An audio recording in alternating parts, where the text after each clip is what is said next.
Students, हमने जो redox equilibria start किया था ना, तो मैंने आपको इसमें बताया था कि इसमें दो तरह के सेल्स हैं। सेल्स दो तरह के मैंने कहा था। एक तो मैंने कहा था कि इलेक्ट्रोकेमिकल सेल, और इलेक्ट्रोकेमिकल सेल बेटा हम डिटेल में देख चुके, जिसमें दो रिएक्टिव मेटल्स आप लेते थे। एक मोर रिएक्टिव मेटल होता था, एक लेस रिएक्टिव मेटल। उनमें एक पोटेंशियल डिफरेंस क्रिएट होता था। जो मोर रिएक्टिव मेटल होता था वो इलेक्ट्रॉन लूज करता था, और more reactive metal negative terminal होता था। और जो लेस रिएक्टिव मेटल होता था वो इलेक्ट्रॉन गेन करता था, और वो पॉजिटिव टर्मिनल होता था। और जितना एक मतलब आपने एक सेल बनाया, उसमें एक इलेक्ट्रोड बहुत ज्यादा रिएक्टिव, दूसरा इलेक्ट्रोड बहुत कम रिएक्टिव, तो जितना इनकी रिएक्टिविटी में डिफरेंस होता था ना, उतना ज्यादा वोल्टेज डेवलप होता था। ठीक है, और इसके लिए हमने ये फॉर्मूला भी यूज किया, E not of cell is equal to E not of reduction minus E not of oxidation, जिससे आपको वोल्टेज पता चलती थी।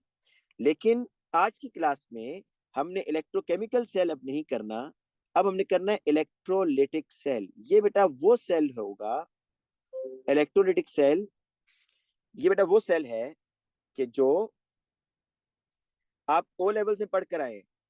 इस सेल में आपको याद होगा कि बैटरी जो है ना ऊपर लगी होती थी, और with the help of electricity आप रिएक्शन करते थे। दोनों में जो बेसिक डिफरेंस है वो ये, इलेक्ट्रोकेमिकल सेल के अंदर जो केमिकल्स होते थे, मतलब जिंक सल्फेट या कॉपर सल्फेट, केमिकल्स की जो एनर्जी होती थी उससे आप इलेक्ट्रिसिटी जनरेट करते थे, इलेक्ट्रिकल एनर्जी। लेकिन आज का जो हम सेल करने जा रहे हैं, मैं इसकी डायग्राम जल्दी से दोबारा बना देता हूं ताकि आप लोगों को जहन में आ जाए कि ये इस तरह का सेल होता था भाई। एक आपका बहुत रिएक्टिव, एक आपका लेस रिएक्टिव। सपोज ये जिंक है, ये आपका कॉपर है, तो जिंक ज्यादा रिएक्टिव, ये नेगेटिव टर्मिनल, कॉपर कम रिएक्टिव, तो इसको आप पॉजिटिव कह देते थे। और दरमियान में वोल्ट मीटर लगा होता था, और सॉल्ट ब्रिज ऐसे होता था, और इलेक्ट्रॉन की मूवमेंट यहां से यहाँ उठी। लेकिन इलेक्ट्रोलिटिक सेल इस तरह का नहीं है। इलेक्ट्रोलिटिक सेल के अंदर बेटा इस तरह होगा कि आप दोनों ही इनर्ट इलेक्ट्रोड यूज करोगे भाई। मतलब जब आपने दोनों ही इनर्ट, एक जैसे इनर्ट कह लें, जो रिएक्टिव, जो रिएक्शन नहीं करते, या फिर आप ये कह दें कि आप दोनों इलेक्ट्रोड ऐसे लोगे जो कि सेम होंगे। जब बेटा दोनों अपने सेम मेटल के इलेक्ट्रोड लिए होंगे ना, तो उनमें तो रिएक्टिविटी डिफरेंस ही नहीं होगा, पोटेंशियल डिफरेंस ही क्रिएट नहीं होगा। तो इसलिए वहां पर इलेक्ट्रॉन्स ट्रेवल भी नहीं करेंगे खुद ब खुद।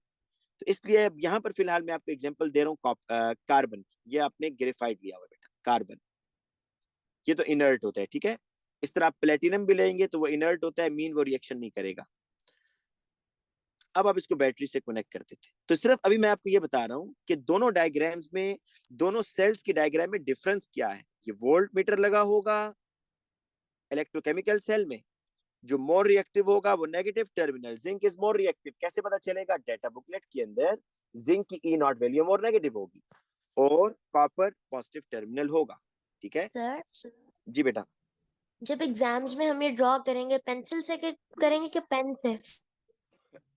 बेटा पेंसिल से आप ऐसे डायग्राम जो है ना, रिकमेंड तो ये की जाती है कि आप पेंसिल से करें। लेकिन जब आपका पेपर स्कैन किया जाता है ना, तो उसमें पेंसिल जो है ना, वो समटाइम उसमें नहीं आती ना, स्कैनिंग में नहीं आती। ठीक है, तो इसलिए मैं आपको ये कहूंगा कि आप जब भी डायग्राम ड्रॉ किया करें तो आप बेटा उससे लिखा करें, पेन से ड्रॉ कर दिया करें। लेकिन पहले पेंसिल से ड्रॉ करने के बाद फिर अगर कोई आपने उसमें रब वगैरह करना है वो आप कर लें। जब आपकी डायग्राम फाइनल हो जाए तो आप ऊपर पेन उसके ऊपर लिख से ड्रॉ करके आए। ठीक है, पेंसिल से छोड़ छोड़ करना है। समटाइम स्कैनिंग में प्रॉब्लम आता है, जब वो पेपर आपका स्कैन करते हैं तो आपकी जो लेड पेंसिल से लिखा होता है वो अच्छी तरीके से स्कैन नहीं होता। अच्छा जी, अब आपको इस दोनों डायग्राम में ना बहुत ज्यादा डिफरेंस देखने को मिलेगा। इस डायग्राम में देखें, ये आपका जो सेल है, ये sir, electrolytic cell, types of इस पे हाफ सेल बैटरी के लगी बारे है। में जी बेटा। टाइप्स ऑफ हाफ सेल हमने पिछली दफा किया था ना। हाँ बेटा, पिछली दफा तो हमने ये किया था ना, इलेक्ट्रोकेमिकल सेल पूरा वीक ये किया था। इसमें ये एक बीकर जो है ना, ये एक हाफ सेल होता है। एक बीकर एक हाफ सेल है। हाफ सेल का मतलब होता है कि वहां पर हाफ रिएक्शन हो रहा है। हाफ रिएक्शन का मतलब ये होता है कि या तो उस एक बीकर में इलेक्ट्रॉन लूज हो रहे होंगे या गेन हो रहे होंगे। देखो 2 बीकर्स हैं, अब इसमें मैं आपको बताता हूँ। जिंक एक हाफ सेल है, कॉपर दूसरा हाफ सेल है। Zinc is losing the electron, तो ये ऑक्सीडेशन हो रही है। Copper 2 is gaining the electron, ये आपकी रिडक्शन हो रही है। जब ये दोनों हाफ सेल मिलेंगे तो आपका एक कंप्लीट रिएक्शन बनता है। ठीक है। अच्छा बेटा, अब जरा इलेक्ट्रोलिटिक जी बेटा। अगर हमारे पास मेटल और मेटल आयन का हाफ सेल है और उसमें ऑक्सीडेशन हो रही है, तो मास इलेक्ट्रोड की कम होगी या नहीं? एक मिनट एक मिनट एक मिनट, ये जरा अपना बेटा क्वेश्चन रिपीट कीजिएगा। अगर आपके पास मेटल और मेटल आयन, बिल्कुल मैस कम होगा भाई। देखो जिंक है, आपने उसको जिंक सल्फेट के सोल्यूशन में डिप किया, तो अब क्या होगा, जैसे ही आप जिंक जी को बेटा जिंक सल्फेट में डालोगे तो क्या होगा, क्या ये जिंक सॉलिड डिसॉल्व होगा या नहीं होगा, ये बताइएगा। जी, आयंस में कन्वर्ट हो जाएगा। तो मैस कम होगा ना बेटा, बिल्कुल होगा। सही है। लॉस ऑफ मैस होता है बेटा, जितना रिएक्टिव मेटल होगा उतना लॉस ऑफ मैस ज्यादा होगा। अच्छा जी, इलेक्ट्रोलिटिक सेल हमने स्टार्ट करना है। मैंने बेसिकली आपको यहाँ पर डिफरेंस बताना था इलेक्ट्रोलिटिक सेल और इलेक्ट्रोकेमिकल सेल का, वो मुझे उम्मीद आपको समझ आ गया होगा। अब आ जाते हैं इसकी कुछ कैलकुलेशंस के ऊपर। ठीक है, तो पहले मैं हेडिंग देता हूँ यहाँ पर, इलेक्ट्रोलिसिस। सर, जी बेटा। आपसे एक और बात पूछनी थी कि आपने जो हम लोगों को सेल करवाया था नॉन मेटल आयन का, जी जी। उसमें आपने क्लोरीन गैस जो थी उसका एक इलेक्ट्रोड था और दूसरा नहीं नहीं नहीं, जिंक का क्लोरीन था। गैस का इलेक्ट्रोड नहीं था बेटा, प्लेटिनम का इलेक्ट्रोड था, प्लेटिनम का क्लोरीन था। गैस पास करवाई थी। हाँ जी, और जो दूसरा था हाफ सेल, वो जिंक का था। अगर हम ठीक है, जिंक क्लोराइड यूज करते तो फिर उसके ऊपर कोई इफेक्ट होगा एक मिनट कॉन्सेंट्रेशन पे आयंस की? वेट बेटा, मैं ये डायग्राम यहाँ पहले ड्रॉ कर लूँ आप वाली। देखो, आप जो बात कर रही हो ना बेटा, वो ये है, ये आपने लिया ना, यहाँ पर आपने लिया, यहाँ पर आपने लिया है क्लोरीन गैस, और यहाँ पर बेटा मैं कह रहा हूँ कि आपके पास क्लोराइड आइन। आप जो सा मर्जी सोर्स यूज करो, जो सा मर्जी सॉल्ट यूज करो, लेकिन जो क्लोराइड आइन है उसकी कंसंट्रेशन 1 मोल पर क्यूबिक डेसीमीटर होनी चाहिए। चाहे आप HCl ले लो, लेकिन ऐसा सॉल्ट लो ना जो कंप्लीटली सॉल्युबल हो। चाहे HCl लो, चाहे जिंक क्लोराइड हो, आइन ले लो, सॉल्ट ले लो, लेकिन क्लोराइड आइन की कंसंट्रेशन 1 मोल पर क्यूबिक डेसीमीटर होनी चाहिए बेटा। नहीं, मेरा कहने का मकसद है अगर दूसरे हाफ सेल में हम कोई हाँ, सॉल्ट लें, वो एक क्लोराइड हो, तो फिर इससे ओवरऑल जो प्रॉपर हमारे सेल की कंसंट्रेशन है क्लोराइड आयंस की, उस पे इफेक्ट होगा सॉल्ट ब्रिज की वजह से? नहीं बेटा, बिल्कुल होगा, बिल्कुल सही सही कह रही हैं आप, बिल्कुल होगा। आइंस ट्रांसफर कर सकेंगे बिटवीन द आइंस। अगर आप यहाँ लेती है ना जिंक क्लोराइड, ये कह रही है ना आप यहाँ पर जिंक क्लोराइड लेते हैं। हाँ जी। अच्छा, अब बेसिकली सॉल्ट ब्रिज का, बेटा एक मिनट पहले मैं इनको आंसर दे दूं, एक मिनट सिर्फ, और ये माइक ऑफ कर दे बेटा, मैं पहले इनको जरा आंसर दे दूं। बेटा देखें, सॉल्ट ब्रिज का फंक्शन ये होता है कि आइंस को बैलेंस करना, दोनों साइड पर जो आइंस है उनको बैलेंस करना। अब अगर आप जिंक वाले हाफ सेल में देखें, वहां पर जिंक आइन भर रहे हैं, राइट, जिंक आइन भर रहे हैं ना, जी। और इलेक्ट्रॉन जा रहे हैं इधर। ये इलेक्ट्रॉन कौन गेन करेगा, क्लोरीन, और किस में जा रहा है, क्लोराइड में जा रहा है। ठीक है बेटा। अब दोनों दोनों बीकर्स में आइंस भर रहे हैं, दोनों बीकर्स में आइंस भर रहे हैं, तो यहाँ जो सॉल्ट ब्रिज होगा ना, उसका रोल इतना इंपॉर्टेंट नहीं है। सॉल्ट ब्रिज का रोल वहां पर इंपॉर्टेंट होता है जहां पर एक बीकर में आइंस भर रहे हो, दूसरे बीकर में आइंस कम हो रहे हो। लेकिन सॉल्ट ब्रिज जैसे ही आप कनेक्ट करेंगे तो जिंक आइन दूसरे बीकर में भी जाएंगे, और यहाँ से कुछ क्लोराइड आइन पहले बीकर में भी आएंगे। आइंस दोनों बीकर्स में मूव करेंगे, क्योंकि सॉल्ट ब्रिज का मकसद ये होता है कि वो आइंस के दरमियान, दो इलेक्ट्रोलाइट सोल्यूशन के दरमियान कांटेक्ट करे। जहां तक आपका दूसरा क्वेश्चन है कि क्या वोल्टेज पर फर्क पड़ेगा, ये आपका दूसरा क्वेश्चन है ना बेटा। मेरा मकसद है कि जो क्लोराइड आयन जिंक क्लोराइड के थे वो भी तो दूसरे वाले बीकर में जाएंगे ना, क्लोरीन वाले में। बिल्कुल जाएंगे, बिल्कुल जा सकते हैं। ऐसे कंसंट्रेशन 1 मोल पर डीएम क्यूब तो मेंटेन चेंज ना होगी, रही क्लोराइड आयंस शाबाश, की। चेंज होगी, बिल्कुल सही कह रहे हैं। लेकिन बेटा वो इस तरह ही होता है कि जब एक सेल अपना रिएक्शन स्टार्ट कर देता है ना, फिर तो कंसंट्रेशन चेंज होती ही होती है। आप क्या समझती हैं कि ये जो जिंक सल्फेट की कंसंट्रेशन स्टार्टिंग में मैंने 1 मोल पर क्यूबिक डेसीमीटर रखी थी, तो क्या जब जिंक एटम डिसॉल्व होंगे जिंक आइन में, तो क्या इसकी कंसंट्रेशन चेंज नहीं होगी 1 मोल से, या होगी जिंक आइन? होगी। तो वो तो फिर ड्यूरिंग द रिएक्शन तो कंसंट्रेशन चेंज हो सकती है ना, लेकिन आपको बेटा स्टार्ट में कंसंट्रेशन 1 मोल करनी है। ओके ठीक है ना। स्टार्ट में ये बिल्कुल एग्जांपल ऐसी है, मैं आपको एग्जांपल देता हूँ। जिस तरह आप इंथाल्पी चेंज नहीं पढ़ते थे, del dash naught of combustion, उसमें आप नॉट का क्या मतलब लेते थे? Standard condition. स्टैंडर्ड कंडीशन का मतलब ये होता था कि टेम्परेचर 25 डिग्री हो ना। अब उस 25 डिग्री का ये मतलब तो नहीं होता था कि ड्यूरिंग द रिएक्शन भी जो टेम्परेचर है वो 25 डिग्री हो। जाहिर बात है, जब कंबस्शन रिएक्शन होगा तो टेम्परेचर राइज करेगा नहीं करेगा? करेगा। तो इसलिए स्टार्टिंग टेम्परेचर 25। यहाँ पर भी बेटा याद रखना कि जिंक आयन की जो कंसंट्रेशन है वो स्टार्टिंग 1 मोल पर क्यूबिक डेसीमीटर होनी चाहिए।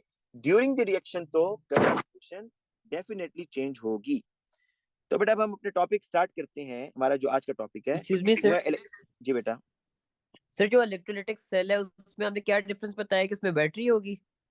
देखो, इलेक्ट्रोकेमिकल सेल है ना, ये आप समझ लो कि आपके घरों में जो यूपीएस लगा हुआ है वो electrochemical cell.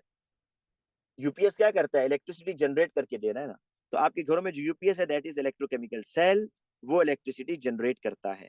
Electrolytic cell, electrolytic cell के अंदर ऊपर आप बैटरी कनेक्ट करेंगे, बैटरी लगाएंगे, फिर इलेक्ट्रोलाइट जो है ना वो उनमें उसके अंदर रिएक्शन होगा। मैं भी आपको यही रिएक्शन एक्सप्लेन करने जा रहा हूँ इलेक्ट्रोलिटिक सेल का ही। तो जरा देखिएगा बेटा, electrolysis of molten lead two bromide, electrolysis of molten lead two bromide, ये जी ठीक है। मोल्टन का मतलब है वाटर नहीं है। आपने लेड टू ब्रोमाइड को इतना हीट किया कि वो लिक्विड फॉर्म में चला गया विदाउट वाटर। बेटा वाटर इसमें नहीं। अब मैं जरा विद इनर्ट इलेक्ट्रोड, आगे मैं लिख देता हूं विद इनर्ट इलेक्ट्रोड।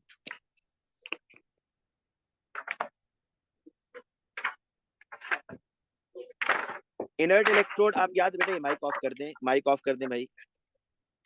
ये देखें, ये पॉजिटिव टर्मिनल, ये नेगेटिव टर्मिनल, ये आपका पॉजिटिव, ये आपका negative. Molten lead two bromide है तो Pb2 प्लस NBr माइनस। अच्छा, बाज बच्चों को ना कंफ्यूजन होती है कि सर अब यहाँ पर ऑक्सीडेशन किधर होगी, रिडक्शन किधर होगी, नेगेटिव टर्मिनल कौन सा है, पॉजिटिव कौन सा है? तो वो बहुत आसान है भाई, आपको खुद पता चलेगा कहाँ ऑक्सीडेशन हो रही है। अभी आप खुद बताएं। ये लेकिन फिक्स है कि जहां ऑक्सीडेशन होती है वो एनोड होता है, एनऑक्स याद रखिए। जहां ऑक्सीडेशन होगी ना वो एनोड, और जहां पर रिडक्शन होगी वो आपका कैथोड होगा, ये फिक्स है। अब अगर आप इस सेल को देखें तो यहां पर ब्रोमाइड आयन मूव करेंगे टुवर्ड्स द पॉजिटिव टर्मिनल। तो बेटा एट पॉजिटिव टर्मिनल, अभी आपको खुद पता चल जाएगा इसको एनोड कहना चाहिए या कैथोड। पॉजिटिव टर्मिनल पर ब्रोमाइड आयन जाएगा, ब्रोमीन गैस बनाएगा और साथ में 2 इलेक्ट्रॉन लूज करेगा। बताएं जी, लॉस ऑफ इलेक्ट्रॉन हो रहा है, गेन ऑफ इलेक्ट्रॉन हो रहा है? ये बता दें। लॉस। लॉस। तो ये लॉस। ऑक्सीडेशन है बेटा, this is oxidation, loss of electron. ठीक है, इसी तरीके से अब देखो, ब्रोमाइड तो ब्रोमीन में गया और 2 इलेक्ट्रॉन इधर। सर ये इलेक्ट्रोड ग्राफाइट के हैं? जी बेटा, इनर्ट है, ग्रेफाइट के या प्लेटिनम के भी कह सकते। सर ये सर कोई ये इक्वेशन बनी है हमारी? अब एक और चीज बेटा मैं आपको बताता हूँ। मुझे अब ये बात कोई बच्चा बताए कि बेटा कि जो इलेक्ट्रॉन्स हैं ये आगे नेगेटिव टर्मिनल की तरफ जाएंगे या नहीं जाएंगे? ब्रोमाइड ने तो लूज कर दिया। जाएंगे। क्यों जाएंगे भाई? आगे तो ऑलरेडी इलेक्ट्रोड नेगेटिव है, तो एक नेगेटिव टर्मिनल की तरफ इलेक्ट्रॉन जा सकता है? नहीं सर, नहीं जाएगा। फिर कैसे जाएगा भाई? सर कोई पंपिंग फोर्स चाहिए होगी। शाबाश, तो ये battery is the pumping force, well done. ये बैटरी ही तो पंपिंग फोर्स है भाई। ये जो बैटरी लगी हुई है ना बेटा, इस बैटरी का बेसिकली पर्पस ही यही है कि ये इलेक्ट्रॉन्स को पुश करता है टुवर्ड्स द नेगेटिव टर्मिनल। और अब ये होगा कि lead 2 ions at negative terminal. अभी आपको खुद समझ आ जाएगी कि यहां क्या होगा। एट नेगेटिव टर्मिनल रिडक्शन होगी, कैसे? कि जो बेटा लेड 2 आयंस है ना वो इलेक्ट्रॉन गेन करेंगे। देखिएगा, lead 2 plus 2 electrons Pb molten form में आपके पास आ जाएगा। ठीक है। सर ये जो इक्वेशन दिख रही है हमें याद करनी है कि पीछे शीट से देखनी पड़ेंगी? नहीं भाई, ये तो याद करनी है बेटा, ये तो सिंपल सी इक्वेशन है। देखो मैं आपको सिंपल सी निशानी बताता हूँ। इलेक्ट्रोलाइटिक सेल में ना आपने बस न्यूट्रल चीज बनानी होती है। ब्रोमाइड से न्यूट्रल बनाना है ब्रोमीन, तो डेफिनेटली ब्रोमाइड लूज करेगा इलेक्ट्रॉन को, तभी न्यूट्रल चीज बनेगी। लेड 2 प्लस से न्यूट्रल बनना है, तो भाई लेड 2 प्लस इलेक्ट्रॉन गेन करेगा तो न्यूट्रल बन जाएगा। तो ये तो बेटा आपको रिएक्शन याद करने हैं ना, इसको कहते हैं डिस्चार्ज होना। न्यूट्रल होने को कहते हैं डिस्चार्ज होना, कि ब्रोमाइड कैसे न्यूट्रल होगा, by discharging the electron, electron को रिलीज करेगा तो फिर ये न्यूट्रल हो जाएगा, ठीक है, जीरो चार्ज। इसी तरह जो लेड आइन है ना, लेड आइन, इसने बेटा न्यूट्रल होना है तो क्या करेगा, इलेक्ट्रॉन गेन करेगा। तो ये आपको याद रखना है। और अब आप देख रहे हो बेटा कि नेगेटिव टर्मिनल पर गेन ऑफ इलेक्ट्रॉन हो रहा है, तो दिस इज रिडक्शन, और जहां रिडक्शन होती है वो आपका कैथोड होता है। तो इलेक्ट्रॉन की मूवमेंट भी आप देख रहे हो कि यहाँ पर इलेक्ट्रॉन पॉजिटिव से नेगेटिव में जा रहा है, और ऊपर वाले सेल में इसके ऑपोजिट था भाई, जो रिएक्टिव मेटल था ना, जो नेगेटिव टर्मिनल था, वहां से इलेक्ट्रॉन जा रहे थे टुवर्ड्स द पॉजिटिव टर्मिनल। तो ये बेटा डिफरेंस आप लोगों ने जहन में रखने होंगे। अच्छा, अब हमारा क्वेश्चन क्या है आज का? क्वेश्चन है क्वांटिटेटिव इलेक्ट्रोलिसिस। मतलब आपसे ये क्वेश्चन पूछेगा कि ये बताओ कि जो कैथोड है ना, कैथोड पर कितना लेड डिपॉजिट हुआ, कैथोड पर लेड कितना डिपॉजिट हुआ, कितने ग्राम्स, ये आपने बेटा बताना होगा। तो इसके लिए मैं आपको एक क्वेश्चन अभी करवाता हूँ, लेकिन पहले एक फॉर्मूला सुन लें, पहले एक फॉर्मूला सुन लें। फॉर्मूला क्या है जी? फिजिक्स में वैसे आप लोगों ने पढ़ा होगा, Q is equal to I times T। Q क्या चीज है बेटा इसमें? चार्ज। चार्ज। चार्ज किस चार्ज यूनिट के अंदर है? चार्ज की यूनिट क्या होती है? Coulomb. Coulomb. Coulomb. Coulomb. Charge in coulombs, symbol इसका C। अच्छा, I जो है बेटा ये करंट इन एम्पेयर्स है, I is the current in amperes, और T जो है बेटा ये क्या होगा? टाइम। Time in second. बेटा आप जब भी करंट और टाइम को मल्टीप्लाई करेंगे तो आपके पास चार्ज आ जाएगा। आपको बस इसी तरह के क्वेश्चन आएंगे, कभी आपसे कहेगा बताएं जी कितना टाइम लगेगा इतने ग्राम कॉपर को डिपॉजिट होने में, या इतने ग्राम लेड को डिपॉजिट होने में। तो एक तो आपको बेटा ये फॉर्मूला जहन में रखना है, ठीक है। अब मैं आपको ना पहले एक इक्वेशन समझाता हूँ, फिर क्वेश्चन पे लेके जाऊँ। जिस तरह बेटा अभी आपने एक इक्वेशन लिखी थी ना, ये लेड 2 प्लस, जिसका स्टूडेंट ने पूछा था सर ये हमें याद रखनी होगी, ये इक्वेशन अभी आपने लिखी थी। इसको अगर मैं इंटरप्रेट करूं तो इसको इंटरप्रेट कैसे करूंगा पता है? मैं इसको इस तरीके से इंटरप्रेट करूंगा कि 1 मोल ऑफ लेड आइन, 1 मोल ऑफ लेड आइन, इट नीड्स कितने मोल इलेक्ट्रॉन बेटा? 2 electrons. 2 moles of electron, and it gives 1 mole of lead। अब इसको जरा समझना है भाई, ये जो 2 मोल इलेक्ट्रॉन है ये क्या है? याद रखें बेटा, बहुत ही इंपॉर्टेंट बात ये भी बताने लगा हूं कि charge on 1 mole of electron is equal to 1 Faraday, 1 F। एक मोल इलेक्ट्रॉन पर जो चार्ज होता है ना, वो 1 फेराडे या 1 F के इक्वल होगा। इसकी वैल्यू क्या होती है भाई 1 F की? 1 faraday is equal to 96,500 coulombs. ये याद रखिएगा, ऐसे बता देते हैं समटाइम डाटा बुकलेट में। फिर सुन लें, अभी तक सर मैंने एक क्या मिनट बात ऊपर बताई कर दें। बेटा? मैंने ये बताया, इतना काफी है बेटा? सर थोड़ा सा और।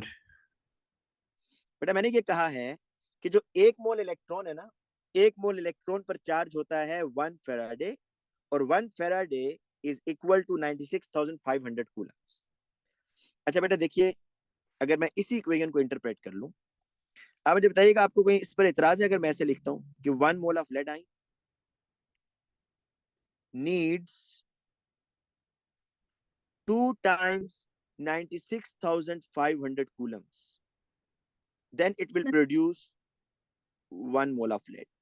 बड़ा इस पर कोई इतराज है इस ये चीज No, लिखने sir. पर?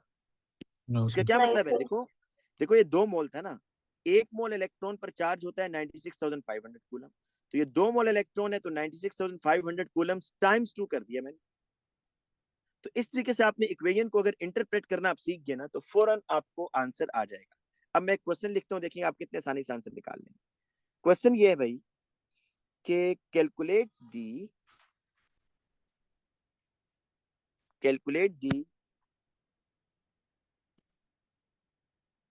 mass of lead deposited at cathode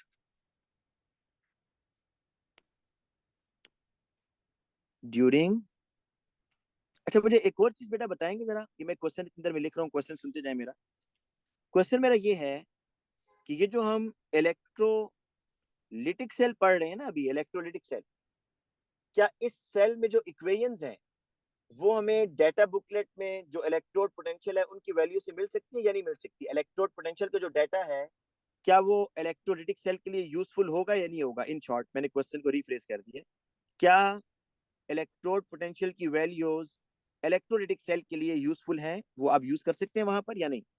नहीं। क्यों नहीं नहीं कर सर। सकते? क्यों नहीं कर सकते?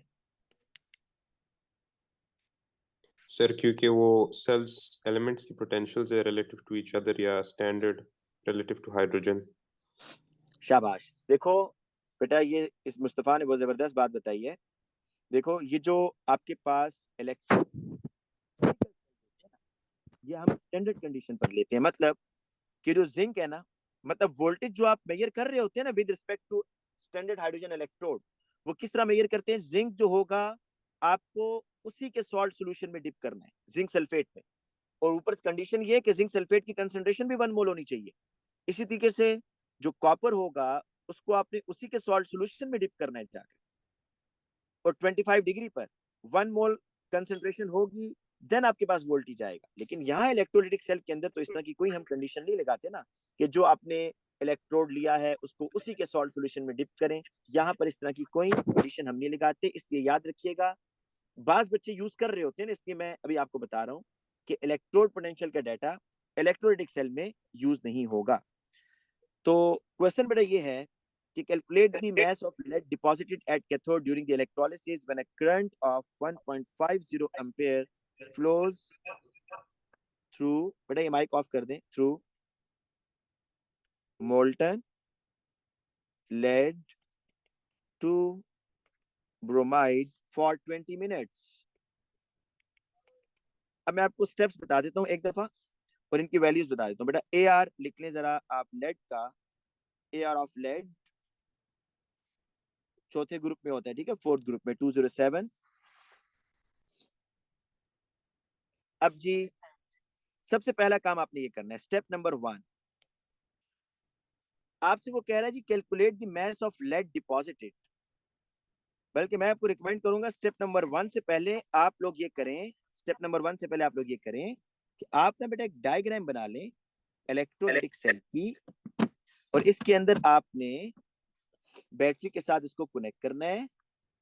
ये पॉजिटिव टर्मिनल, ये नेगेटिव टर्मिनल, यहाँ पर अंदर मोल्टन लेड टू ब्रोमाइड लिखें, आपको भी आइडिया हो जाएगा कहाँ पर क्या रिएक्शन हो रहा है। अब देखो आपको पता चल रहा है कि ये लेड आयन इधर जा रहा है नेगेटिव टर्मिनल पर, तो रिएक्शन आपको यहाँ समझ आ जाएगा कि एट नेगेटिव टर्मिनल, मैंने आपको कहा है कि हर चीज की कोशिश होती है कि वो न्यूट्रल हो जाए। अब लेड 2 आयन है ना, इसकी कोशिश होगी मैं 2 इलेक्ट्रॉन गेन करके न्यूट्रल हो जाऊं, तो ये लेड में चला जाए, ठीक है। अब इस इक्वेशन को इंटरप्रेट करना है बेटा, हम इस इक्वेशन को हम इंटरप्रेट करेंगे। तो स्टेप नंबर 1 ये है, स्टेप नंबर 1 ये है बेटा, 1 मिनट अगर आप वेट करेंगे ना बेटा, सिर्फ 1 मिनट। अच्छा देखें, स्टेप नंबर 1 बेटा आपने ये करना है, हमेशा जब भी कोई इस तरह की कैलकुलेशन वाला क्वेश्चन आ जाए ना, क्वांटिटेटिव इलेक्ट्रोलिसिस जिस पे आपने क्वांटिटी बतानी होगी, तो राइट दी हाफ इक्वेशन। ये हाफ इक्वेशन लिखें। हाफ इक्वेशन जिन बच्चों को अभी तक क्लियर नहीं हो रहा, तो भाई हाफ इक्वेशन से मतलब ये होता है कि जो ऑक्सीडेशन वाली इक्वेशन है या जो रिडक्शन वाली इक्वेशन है ना, वो आपने लिखनी होती है, उसको हाफ इक्वेशन बोलते हैं। तो राइट दी हाफ इक्वेशन, ये हाफ इक्वेशन मैंने बेटा लिख दी, lead 2 + 2 electrons it gives P B. अब इस हाफ इक्वेशन को मैं इंटरप्रेट भी करूंगा भैया। मुझे ये बताओ, 1 मोल लेड को डिपॉजिट करवाने के लिए मुझे कितने मोल्स इलेक्ट्रॉन चाहिए भाई? 2 moles. For 1 mole of lead, for the deposition, आप पूरी वर्डिंग लिखें, for deposition of 1 mole, for deposition of 1 mole of lead, we need 2 moles of electron. अब बेटा charge on 2 mole of electron कितना होगा? Charge on 26,522. शाबाश। 2 moles of electron, आपको पता है 1 मोल इलेक्ट्रॉन पर बेटा, 1 मोल इलेक्ट्रॉन जो है ना, charge on 1 mole of electron is equal to 1f। तो 2 मोल इलेक्ट्रॉन्स जो होंगे उस पर चार्ज होगा 2f, और f की वैल्यू आपको याद कर लेनी है 96,500 कूलम। ये भी आपके पास आ जाएगा 193 कूलम 1000 कूलम्स। ये बेटा आपके पास आ रहा है, ठीक है बेटा। अब 1 मोल, इसको मैं ऐसा लिखता हूँ, 193,000 कूलम्स पर मोल। बेटा 1 मोल लेड, ये पर mole refers to 1 mole of lead. 1 mole lead को डिपॉजिट करवाने के लिए यू नीड 193,000 कूलम्स चार्ज। ये बात समझ आ गई? ये मैंने कैसे निकाली? Yes, sir. बेटा जन्नत माइक ऑफ कर दें भाई, मेरी आवाज जो है ना इको हो रही है दोबारा। अच्छा, ये आपने 1 मोल लेड को डिपॉजिट करवाने के लिए इतना चार्ज देना होगा। ये तो मैंने इक्वेशन को इंटरप्रेट किया बेटा, ठीक है ना। ये इक्वेशन को इंटरप्रेट करना है कि 1 मोल लेड के लिए 2 मोल इलेक्ट्रॉन, 2 मोल इलेक्ट्रॉन पर चार्ज जो होगा वो आप देख लेंगे। अब आ जाते हैं क्वेश्चन पढ़ें। क्वेश्चन पढ़ेंगे तो आपको पता चलेगा भाई आपने कितना चार्ज प्रोवाइड किया। 1.50 एम्पेयर्स आप करंट दे रहे हो फॉर 20 मिनट्स। तो आपने कितना चार्ज दिया, आप जरा अपना चार्ज भी तो कैलकुलेट करो। तो by using this formula Q is equal to I into T, इस फार्मूला को यूज करके आप ये बता सकते हैं आपने कितना चार्ज दिया। तो इस स्टेप नंबर 2, मैं यहां लिख रहा हूं, calculate the charge transfer, calculate the charge transfer during the reaction. ये बेटा को Q is equal to I into T। अब आपको पता है कि क्वेश्चन में current is given 1.50, time minutes में है, सेकंड्स में जाना होगा, ठीक है। तो यहाँ पर करेंगे 1.50, टाइम मिनट्स में है 20 मिनट्स, सेकंड्स में जाने के लिए टाइम 60 कर देंगे, तो आपके पास आ जाएगा 1800 कूलम्स। ये हो गया जी। अब आपने इसके बाद क्या करना है, देखिए आपने इतना चार्ज दिया, ठीक है ना। अब आप सिंपल रेशियो यूज करेंगे तो मसला हल हो जाएगा बेटा। स्टेप नंबर 1 क्या बता रहा है आपको? स्टेप नंबर 1 ये बता रहा है कि अगर आप 193,000 कूलम्स चार्ज देंगे ना तो 1 मोल लेड डिपॉजिट होगा। तो बाय स्टेप 1 ये आपको पता है कि सर हम 1800 कूलम्स यूज करके हम मोल्स फाइंड कर लेंगे, उसमें कि एक्स मोल्स होते हैं वो हम हाँ फाइंड कर बेटा, लेंगे। नहीं उससे भी आसान हो जाएगा, मैं आपको बताता हूँ कि 193,000 कूलम्स अगर आप देते हो तो ये आपको कितने मोल लेड देता है, ये बता दो बस। कितने मोल लेड देता है? 1 मोल 1 मोल। ये बात कहाँ से पता चली भाई? ये बात हमें स्टेप नंबर 1 हाफ में इक्वेशन इक्वेशन ने बताई है कि 1 मोल लेड डिपॉजिट होगा जब आप 2 मोल इलेक्ट्रॉन दोगे, तब 1 मोल लेड डिपॉजिट होगा। तो अब जरा इसी को मजीद इंटरप्रेट करते हैं। 19, क्योंकि वो मैथ की बातें कर रहा है ना, क्वेश्चन वो कह रहा है कि आप बताओ calculate the mass of lead deposit, तो हम मोल को मैस में ले जाते हैं बस। 193,000 कूलम्स, 1 मोल लेड का कितना मैस होता है भाई? लेड का एटॉमिक मैस क्या होता है? 207 ग्राम्स। लेड का एटॉमिक मैस देखे ना, 207 ग्राम आता है।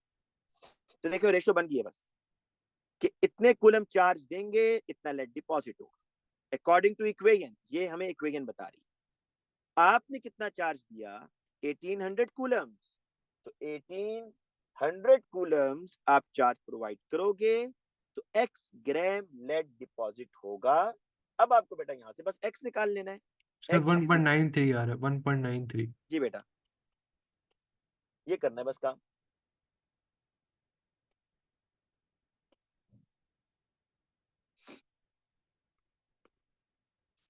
तो आपके पास आएगा 1.93 ग्राम्स ऑफ लेड, ये आएगा जी, ठीक है।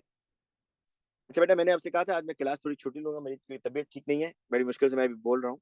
तो अभी आपका ना इसमें जो इलेक्ट्रोलिसिस है उसमें कैलकुलेशन का एक क्वेश्चन मैंने कराया, मैं चाह रहा हूँ बाकी क्वेश्चन पास पेपर से करा दूं। यहाँ पे मैं मजीद आसान क्वेश्चन की प्रैक्टिस करवाने से बजाय पास पेपर के क्वेश्चन करा दूंगा।